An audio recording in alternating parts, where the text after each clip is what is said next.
Vale a pena mencionar aqui, gente, que nem o Partido Comunista da Venezuela, meu caro Mano, meu caro Palumbo, não reconheceu a vitória, ou suposta vitória, claro, de Nicolás Maduro. Em nota, o PCV pediu que as forças, abre aspas, genuinamente democráticas, populares, fecha aspas, se unam para defender a vontade do povo venezuelano. Acho que isso, vindo da fonte que vem, realmente fala muito alto, né? Ecoa muito alto. Muito. E vamos lembrar, ontem a gente falou do sequestro do líder do... Fred Superlano. Fred Superlano. Líder perfeito, da oposição. Que é do Partido da Vontade Popular, que é um partido de centro-esquerda também, social-democrata, filiado internacionalmente à Internacional Socialista. Ou seja, o ponto que precisa ficar muito claro é o seguinte: não é uma questão de esquerda e direita. É uma questão de ditadura ou democracia.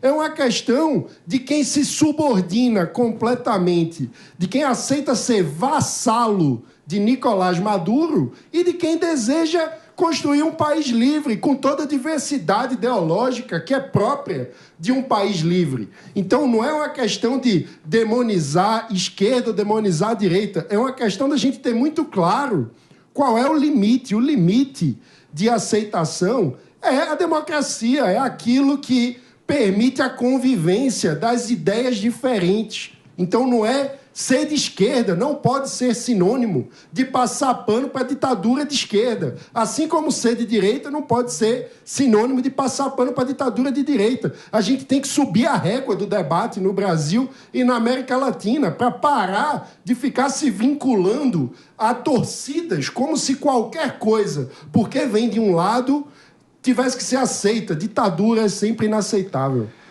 Mano, é brincadeira, mas a gente segue em frente aqui. Claro que a gente vem acompanhando com muita apreensão e atenção os posicionamentos oficiais vindo do governo federal. Primeiro, aquela nota do Itamaraty, dizendo que ia esperar que as atas eleitorais, né, Fabrício, fossem divulgadas em caráter oficial pelo Conselho Eleitoral da Venezuela.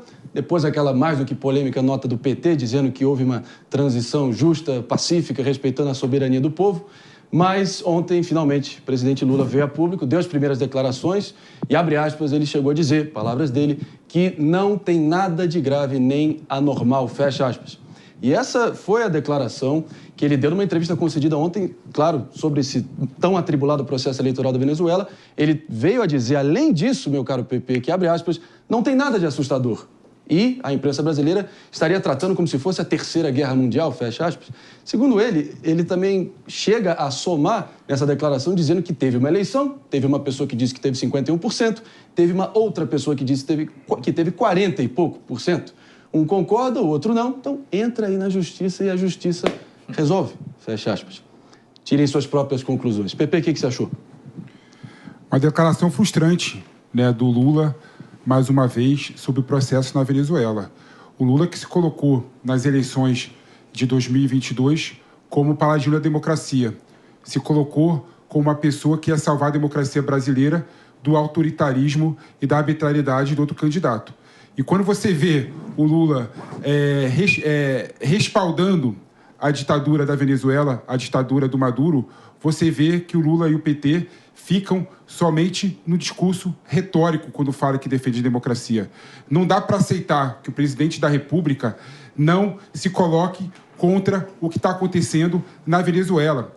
Não dá para aceitar que o presidente Lula deixe o Maduro tratar o Brasil como um paizinho qualquer, quando fala que o presidente da República do Brasil tem que tomar chá de camomila para não ficar nervoso sobre as declarações do Maduro, não é? Não dá para aceitar que o presidente da Venezuela coloque as tropas na fronteira do Brasil para ameaçar esse equibo, né, a Guiana, né? Não dá para aceitar mais, não é? O Lula, não dá para a gente aceitar e passar pano quando o Lula fala que o processo foi normal, quando a gente sabe que faltou transparência na divulgação do resultado final, quando a gente sabe que a líder da oposição, Maria Corina Machado, foi impedida de concorrer legitimamente às eleições. Não dá para aceitar normalidade quando 13 pessoas são mortas por se manifestar contra o regime Maduro e mais de 100 pessoas são presas por ter posicionamento diferente.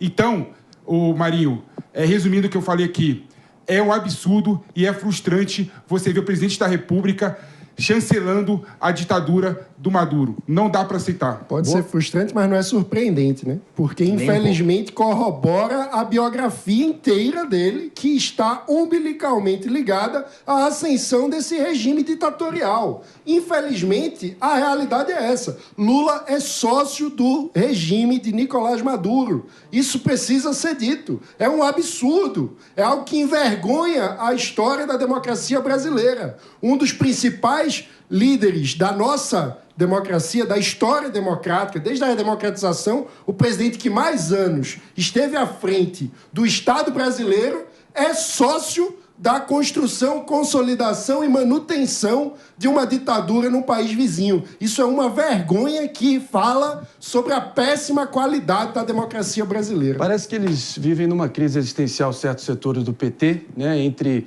abraçar a ideologia do socialismo e seus satélites e seus representantes ideológicos ou serem, de fato, os fiadores da democracia. Ficam nesse impasse, nessa crise existencial e, invariavelmente, acabam pendendo ali para o lado dessa nostalgia do anti-imperialismo, essa visão meio jurássica da Guerra Fria, né? E acabam reféns dessas algemas ideológicas que eles mesmos se autoimpõem, né?